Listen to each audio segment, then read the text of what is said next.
Lesson 35. Solve 2x2 linear systems. Okay, before we talk about 2x2 linear systems and what they are, pretend for a minute that I only gave you the one equation.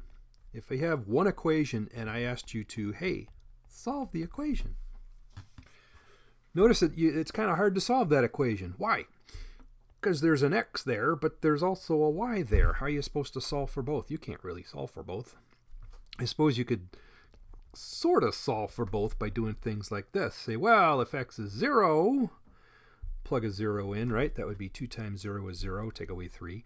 So y would be negative 3, and that would count as one solution. That's one solution, but there's lots more is the thing. I could plug in x equals 1. What happens if I plug in x equals 1? Well, now I got 2 times 1 is 2. Take away 3 is a negative 1. And then I could plug in x equals 2 and get another solution. 2 times 2 is 4, take away 3 is 1, and so on, right? So the point is that if you've got two variables, an x and a y, you're going to get lots of solutions because there's a solution for y for every choice of x that you care to make. Now, hopefully, this particular equation here is ringing a bell, or you've seen equations like this before. Do you recognize? I hope you do. This is the equation of a straight line, and it's in what is called slope-intercept form. And slope-intercept form, in terms of like letters and stuff, we say y equals mx plus b, right? Remember, any equation that takes this kind of a form, any equation that looks like that, you've got y, you've got equals, you've got some number m multiplying x plus some other number over here. Okay, so if you've got it exactly like that, it's called slope-intercept form, and you know off the bat that is a straight line. By the way, why do we call it slope-intercept form? Because b is the y-intercept. What's the y-intercept? That's where it crosses the y-axis, right? So look at here. When x is 0, y is negative 3. I'm going to plot that point now. I need to scroll down. So when x is 0, y is negative 3. See that point? That's called the y-intercept, because that's the x-axis, that's the y-axis, right? So it's where it crosses the y, it's the y-intercept. So the cool thing was, we saw that right there in the equation. So the number that's over here is just, that's where it crosses the y-axis. It's called the y-intercept, and that's usually the first point you want to plot. You say, hey, there's a point. So you didn't even have to make an xy table, really. I just knew that that negative 3 was the y-intercept. Meanwhile, the coefficient of x, that's what we call that letter in front of, or excuse me, number in front of x, m is in this case 2. This is called the slope, and the slope, remember, is a ratio. How far up and how far over, rise over run. And if you see a 2, that, you know, you can always stick a 1 underneath. So it means 2 over 1. It means rise 2, run 1. Rise is this way, run is to the right. Run to the right. Run to the right. I was just thinking of that. Anyway, so the slope is 2. So we had our y-intercept down here, and now I can say, oh, so if I can go rise 2, run 1, there's another point. Rise 2, run 1, there's another point, and so on. By the way, it just so happens those are the points I got in the table here, right? X is 1, y is negative 1. There it is. And then x is 2, y is 1, right?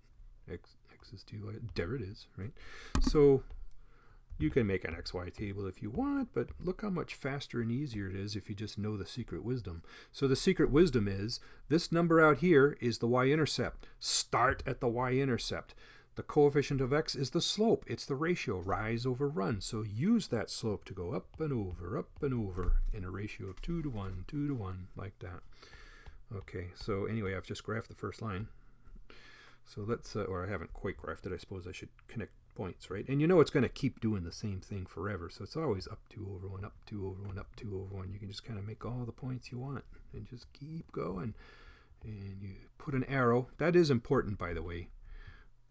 Please put arrowheads on your lines. That's an important piece of information. Later, we're going to be making graphs that they might just stop and they don't keep going.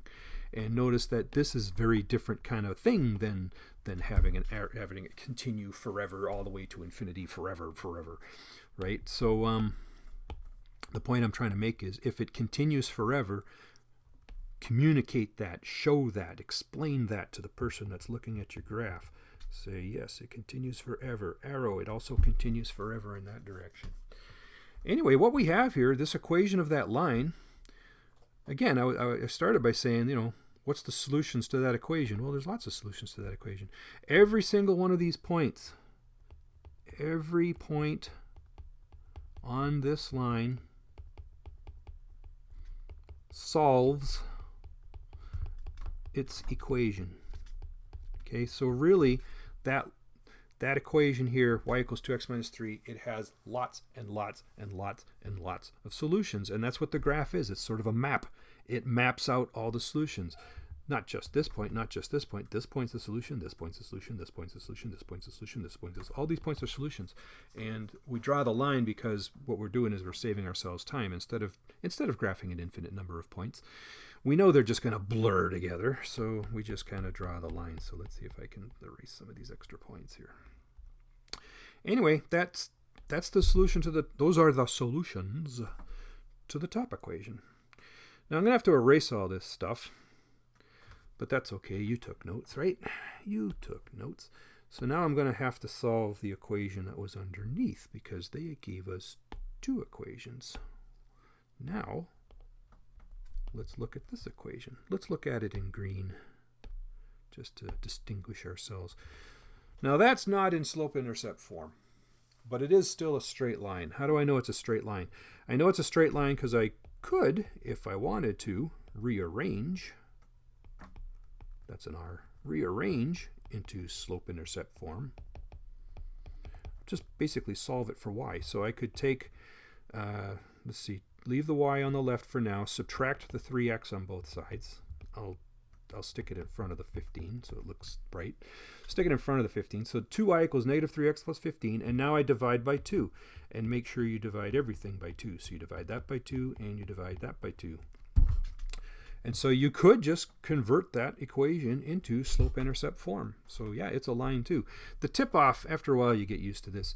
If you have an x and it has an exponent of 1, and you have a y and it has an exponent of 1, and you don't have any x squareds and you don't have any square roots or anything weird, it's going to be a straight line. So let's graph that equation while we're here, huh? So again, what's the process? You say, well, it's in slope-intercept form, so I can say, oh, that's the y-intercept. By the way, I never knew why they called it b. But anyway, it's the y-intercept. So 15 over 2, which means 7.5. So this thing's got a y-intercept way the heck up here at 1, 2, 3, 4, 5, 6. You get it way the heck up here, right? So that's my y-intercept of 7.5. And then from there, the slope. Notice it's a negative slope. So negative slopes go down. This is a positive slope over here. Positive slopes go up. If it's a negative slope, it goes down. And that's, you might think of it this way. Rise over run is negative 3 over 2. And a negative rise is a sink. So anyway, starting, again, you start at the y-intercept because you know that point's on the line. You know that point's on the line.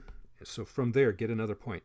It says down 3 over 2. 1, 2, 3 over 2 gets me to about there.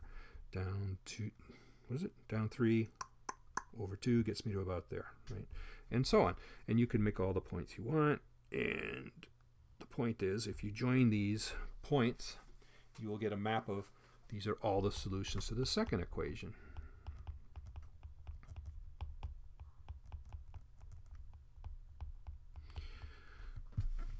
Cool. Now, here's what's interesting. There's a point right there. What's the coordinates of that point? That looks like the point, looks like x is 3. Well, looks like x is 3, y is 3. Okay. That's the point 3, 3. That's a very special point right there, because not only does that point count as a solution to the top equation, because it's on that line, but it also counts as a solution to the bottom equation, because it's on that line. It's on both lines. It's the intersection point. It's where the lines intercept. So back to my pink lettering. Where the lines intersect is called the solution to the system. it's our answer to this problem. The solution to the system. The solution is x equals 3, y. It's a two-part solution. You have values for x and y. I'm going to say answer right here, in fact, because that's the solution to the system. Now, let me come back up to the top and start talking terminology. Back up to the top here, okay? What were we saying up here? We were saying that we were going to solve a 2x2 linear system. Well, now I think you know what a 2x2 linear system is. You got two equations. I spelled it wrong. You got two equations with two unknowns. That's what the 2x2 is. So if you have one equation with two unknowns, you can't really solve it so much. You can graph a whole bunch of solutions. But when you have two different ones, there's going to be one point where they intersect, or at least hopefully, there's going to be one point where they intersect. And since that particular coordinates there, those coordinates, x is 3, y is 3, those solve both equations. You could plug x equals 3, y equals 3 into both of these equations and they will work. Check. If y is equal to 3 and x is equal to 3, is this true? Does 3 equal 6 minus 3? It does. Okay, let's put 3 into this equation. X equals 3 into this equation, y equals 3 into this equation. Does this really work? 9 plus 6 is 15. It works. So, see, told you. So this point, the coordinates x equals 3, y equals 3, it represents the one point in all the universe that is a solution to both of these. And so that's what we mean by solving the system. We're trying to say, we're asking the question, what point satisfies both of these? What solution is true for both of these equations? You find a point that satisfies both equations, that's called the solution to the system. And just to finish it off, we're doing it by graphing, because what do? We graphed, right? That's how we found the intersection point. So that's what lesson 35 is all about. Now I just got like maybe 3 more examples. We do need to look at the examples because things can happen that we want to be aware of. But anyway, the basic idea is you graph the lines and look for where they cross. Okay, let's see what we got on page 2. Oh, we got another system. Cool. What do you say we solve that thing? So this, again, we got slope-intercept form. So this y-intercept is 1. And the slope, which means rise over run, is 3/2. So we can just take that information, lift it right off the equation, and boom, we'll have a graph. The y-intercept is 1, right about there. The slope is rise over run is 3 to 2. So up 3 over 2, up 3 over 2. So starting at my intercept, 1, 2, 3 over 2, I get to there. 1, 2, 3 over 2, I get to there. And by the way, you can do both of those backwards, right? Down 3 back, 2, down 3 back. Just as long as you do both of them backwards, you're fine. So like this. So I'm going to join all these points because every point in between is also a solution, right? I could plug in x equals 0.1 if I wanted to. And apparently I'll get something like y equals 1 point, or, 1 point, whatever. I don't want to do it. I'm just saying all these points count as solutions to that equation. So notice I'm being a good boy. I'm putting my arrowheads on both sides. I hope I did that up here. Hey, I did that up there. See, I did that up there. I'm sorry. Okay, let's not move around. So anyway, that's the first line. I'll just label that as the top line. Now for the bottom line, well, we could, if we wanted to, rearrange this in slope-intercept form. But I'm going to show you a shortcut called the method of intercepts. And sometimes this is really kind of a nice way to fly. What's the method of intercepts? Well, what I'm going to do first, I'm just going to make the smallest of all possible xy tables. First, I'm going to plug in x equals 0, because remember, that's how you find the y-intercept, right? You plug in x equals 0. If x is 0, your point has to be somewhere on the y-axis. So you plug in x equals 0, which is easy to do, because if x equals 0, that goes away, see? When x equals 0, all I see is 4y equals 28. Well, divide by 4, y must be 7. I just found the y-intercept. Yay! Okay, and that was so much fun that I'm also going to plug in y equals 0. Plug in y equals 0. Now this term goes away, right? That whole term goes away because y is 0. And now you're just looking at 7x equals 28, so divide by 7. X equals 4. You just found the x-intercept. Watch. The point 4, 0 is over here. There's the x-intercept, 4, 0. The y-intercept was at 0, 7, so x is 0. Go up 7. 1, 2, 3, 4, 5, 6, up and here. There's the y-intercept. And then you just kind of do your best to join those things. It'd be nice if I got out a ruler or something, but let's see now here. Somewhere around, like this. I'm trying to be real good. Something like this. Something like this. So there's, I'll just say BOT for the bottom line. Okay, and we found a point where they cross. I'm thinking that point has the coordinates of x equals what, 2? Y equals 1, 2, 3, 4. Now, I'm putting a little bit of a question mark there because, is it exactly there? I see it looks like I might be just a little bit off, but then again, how accurate am I making this graph anyway? So now you see the drawback to the method, right? So the one drawback to the graphing method is you gotta eyeball it, right? You're kind of limited by how accurately you can make your graph. Hey, I'm trying to make an exclamation point. You gonna let me do that? You gonna let me do that? There we go. Okay, so anyway, that's the one drawback. I mean, I love the graphing method because you graph the lines, you see where they cross, and you go, it must be so. It's like you can see exactly what's going on. It's like, yeah, that's the point where they cross. That's the point that satisfies both equations. That is the solution to the system. Yay, team. It's just that, like, imagine if the lines crossed like here. You see, it's a little harder to eyeball the solution. What is that? Negative 3.85. I don't know what that is. And then y equals 3.5 maybe. I don't know. So that would be the one drawback, but we're not going to worry about that today. We're just going to make lines today. Good practice making lines. We're having fun finding solutions. Let's do this again. Okay, doing this again.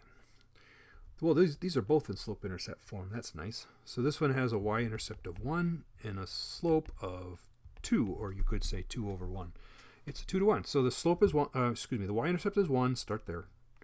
Up 2 over 1. Go that away. Down 2, back 1, down 2, back 1. Go, that away. Okay, so there's the top equation. I'm going to get a different color out to do the bottom equation. Now this one has a y-intercept of negative 2, so that's down here. And then notice it has exactly the same slope, up 2 over 1, up 2 over 1, up 2 over 1, up 2 over 1, down 2, back 1. And then you say, oh, wait a second now. Come to think of it, the slopes are exactly the same. The slopes are exactly the same. And how can I tell? I can tell, well, if you look at the graph, you say it looks good, but you can tell for sure because that's a 2 and that's a 2, right? So you're looking at the equation in slope-intercept form. Well, you look at the coefficient of x and you say, well, those are exactly the same number. Therefore, these are exactly the same slope. And the official word for that is these are exactly parallel. And in Euclidean space anyway, parallel lines never cross. They never intersect. They stay away from each other. They're exactly this far apart all the way up and down forever. Now, if you get Einstein in there or something, he's going to curve space on you. It's going to get nuts. But I don't like to be nuts. I like to be in the Euclid. Let's live in the normal world and say, yeah, they're never going to cross. So if they're never going to cross, that means there's never going to be an intersection point. And if there's never an intersection point, that means there's never a solution, which means there's no solution. So that can happen. You can write no solution. If you don't want to write quite so many letters, make a circle. That's not an O, that's a circle with a line through it. And that circle designates empty set. It's a special symbol. It says, what you got? It's empty. Tell me the solutions. Put them in a set. Well, it's empty. So if you put all the solutions in a bag, you'd say, well, the bag's empty. So that's what that symbol means. It means empty. So there's no solution. You can write no solution. You can write parallel if you want. You can write that funky symbol that everybody loves. Right? So watch out for that. Sometimes I guess a system's not going to have a solution. This one has no solution at all. Okay, and let's do one more. One more. I didn't give much space for this one. That's okay. So what we're going to do is we're going to say, hey, I lucked out, slope-intercept form again. B is equal to 1, and then the slope is up 2 over 1, up 2 over 1. This is familiar. So, okay, the y-intercept is 1, up 2 over 1, up 2 over 1, down 2, back 1, down 2, back 1. Here's the top line right there. Okay, and now we just got to find this other one.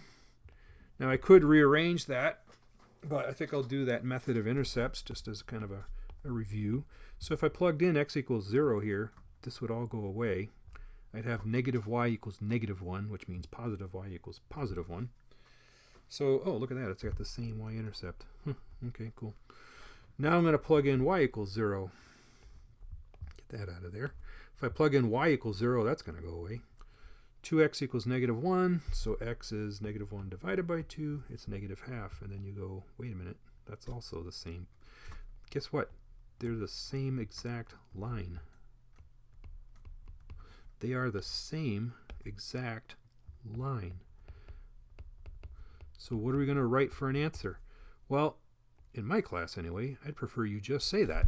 They're the same line. If you want to get a little deep and philosophical, every solution to one equation is also a solution to the other. Of course it is. There's the same line. So anyway, every solution to one equation is also a solution to the other. There's an infinite number of intersection points if you look at it that way. So since there's an infinite number of places where the lines, cross, quote unquote, they're right on top of each other. In some sense, they cross everywhere. There's an infinite number of solutions. Right? So we're not going to say no solution. We're not going to say no solution. There's lots of solutions. On the other hand, you don't want to say all real numbers, which is a lot of people will say, well, it's an infinite number of solutions. It must be all reals, but it's not all reals. Because remember, the solution is actually a pair of points. Each solution, or a pair of coordinates, each solution is a point. So what we can do is we can say it's the set of all points. And x and y can be any point you want. With the condition, that's what that means. With condition that, or under the condition that, and then you can just say, well, put one of these equations in. Y equals 2x plus 1. They're the same equation. They have to be the same equation because it's the same line. So that's a fancy way of doing it. So if you want to write it this way, I'll be fine. If you're Googling or whatever and you see people writing this kind of stuff, at least you kind of know what they're trying to say, right? What they're trying to say is same line. Now, they could have just used 2 words to say that, but whatever. They're the same line. As long as you know what's going on, I'm happy. As long as you do not say no solution and don't say all reals, either say this or say this kind of gook. One of those two is acceptable. Just before we end, though, let me give this equation back. If we were to rearrange this bottom line, subtract 2x on both sides, and then let's multiply the whole thing by a negative 1. Notice that the bottom equation can be turned into exactly the same thing as the top equation. That's why they're graphing as the same line. They are, in fact, the same equation. They're just kind of, one of them got like rearranged or something. They're the same line. Okay, so you got 2 freaky things that can happen. You could have the same line. You could have the lines are not the same line. They're different, but they never cross. They're parallel. That's when you say no solution. But in most situations, in any meaningful situation really, we're going to find one point where they cross and call it the solution. There, that was fun.